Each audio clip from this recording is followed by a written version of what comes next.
Hello, everyone. Welcome to another episode of Success Quotes with Kelly. I'm Kelly. Each episode, we talk about a famous quote from a famous or maybe even not so famous person, and we really dig into the meaning of those amazing words of wisdom. And then we talk about how we can apply those words into our daily lives so that we can continue on our journey of constant and never-ending improvement. And I'm excited about this next episode. Let's get to it. Hello, everybody. Thank you for joining me today. Today, we're going to talk about a quote from Jack Canfield. He wrote and published all of those Chicken Soup for the Soul books. What a great idea. It was just a bunch of stories from people that were just really heartwarming. And that was an incredibly successful series. He wrote other books as well, but the quote that he penned that we're going to talk about today is, "For every reason it's not possible, there are hundreds of other people who have faced the same circumstances and succeeded."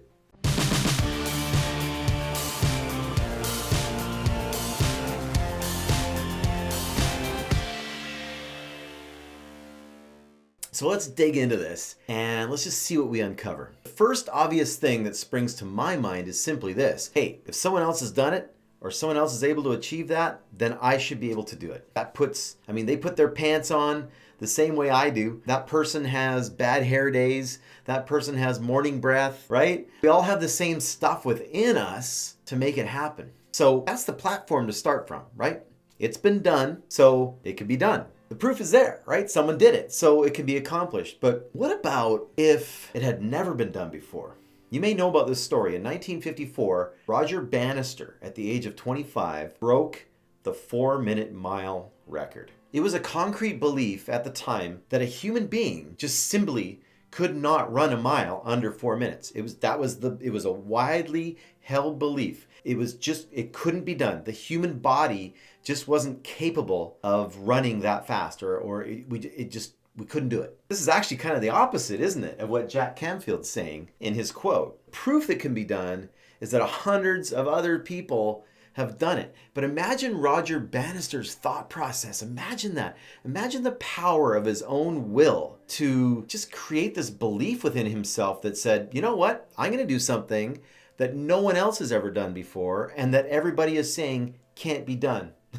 Imagine that. So since the days when they were actually able to time a run properly, thousands upon thousands of people had trained and trained, given it their all to run that mile as fast as they could, and nobody could ever break the 4-minute mark. But then one day it happened. On May 6th, 1954, it happened. Now, was it a one-off? Was it like a miraculous event? Just a really good day for Roger Bannister? Like the air was right, his diet was perfect that day, he had some sort of extra advantage that particular day, like just everything came into alignment that day? Well, here's the cool part. The mind of man had now been stretched, right? The belief system changed, and just 2 months later, in Vancouver, BC, about an hour away from where I am right now, an Australian man named John Landy would be the second human to break that barrier. Just 2 months later. So no one had done it before, and then Roger Bannister does it, and this John Landy does it. But here's the thing. Roger Bannister was there, and he won. He beat the second guy to ever break the 4-minute mile. Incredible, like John Landy, because just at that wrong moment, just a few seconds from the finish line, John Landy was actually ahead, and he kind of looked over his shoulder to see where Roger was, and he looked at the wrong side, but that little movement of his body was enough to throw him off, and Roger Bannister was gaining on him from the other side, and he ended up winning the race. So there's actually a statue of that moment frozen in time. It's placed in the Vancouver at the PNE to memorialize that split second. What a story, right? But here's where Jack Canfield's quote comes into play. So since then, over 1,400 runners have actually broken that barrier, and the new record has now been lowered by 17 seconds under the 4 minutes. Isn't that amazing?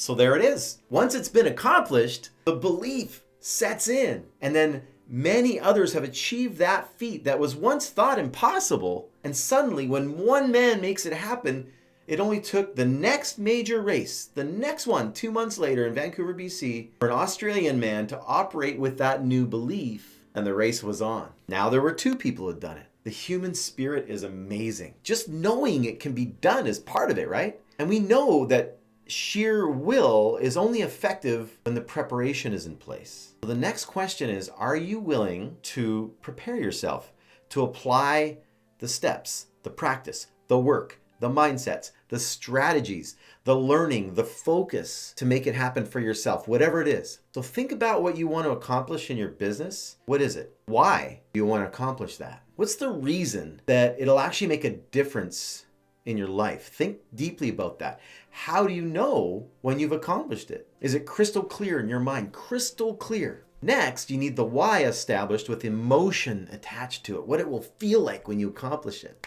Then you're going to find a way to make it happen for yourself. Now, will it happen the first time you try? Maybe, maybe not. Most likely not. But is that a reason to stop trying? No, I don't think so. Like maybe something needs to be tweaked. Maybe there has to be an adjustment, right? Maybe there's just a new thing to learn. Maybe there's a new strategy to employ. Maybe you need to learn from someone who's already done it. And it just means that there's more preparation required. That's all. It's just that there's more to do. Is it worth it to go through the journey to accomplish that specific goal? Well, that's totally up to you. Like that part is personal to you. I have no idea what drove Roger Bannister to make that decision to achieve a goal that was thought impossible. I don't know what was going on in his head when he was training or when he was preparing. Why he decided it was going to be him that was going to break that barrier. I have no idea where his belief came from. But that belief was so strong, and it was strong enough. His why must have been really strong and crystal clear, and he must have visualized it and seen it happen in his mind first. His sheer will must have been so powerful. Imagine that. Imagine his thought pattern. Imagine what was going on in his head when he was training and preparing and what he was willing to sacrifice. He had to have laser-like focus because it had never been done before. So what is it that you want to accomplish? What is your goal? Is it written down? Do you look at it every day? Do you have a crystal clear vision of what that is and what that means? How you're going to look, how you're going to act, the things that are going to come into your life or how that's going to make a difference in your life, how that will feel when you accomplish it? Have you visualized what it will be like to accomplish that goal? How will it change your current situation right now? How will it change? What will that mean? What's the differences? You got to see them in your head. What are the benefits to you and your loved ones and your lifestyle to achieve that goal? In our 4X Formula Real Estate Training course, this is something that we cover right in the beginning so that we set that foundation for real estate agents who want to succeed in the real estate business. But you need to have that burning desire. You're not going to do the stuff until you have the burning desire. It's crucial to your success. It's crucial to anyone's success to answer those questions and seek knowledge from someone who's done it before, someone who understands what you're going through to get there. I encourage you to get excited about the people who are successful around you. Don't be jealous of other people being successful. Be inspired by the fact that they're your proof. They did it. So you can too. You can. You're the only limiting factor. You are the only limiting factor. Invest in your learning and invest in your mind. It is your most valuable asset. Not stuff that makes you feel good inside, but actually causes lasting change. Does that make sense? All right, that's it for today. I hope you feel inspired by our message today. And if you're setting out on a journey to accomplish something and you run into roadblocks, and that doubt creeps in, remember this quote from Jack Canfield. For every reason that it's not possible, there are hundreds of other people who have faced the same circumstances and they've succeeded. Go out there and make a great day. Take care.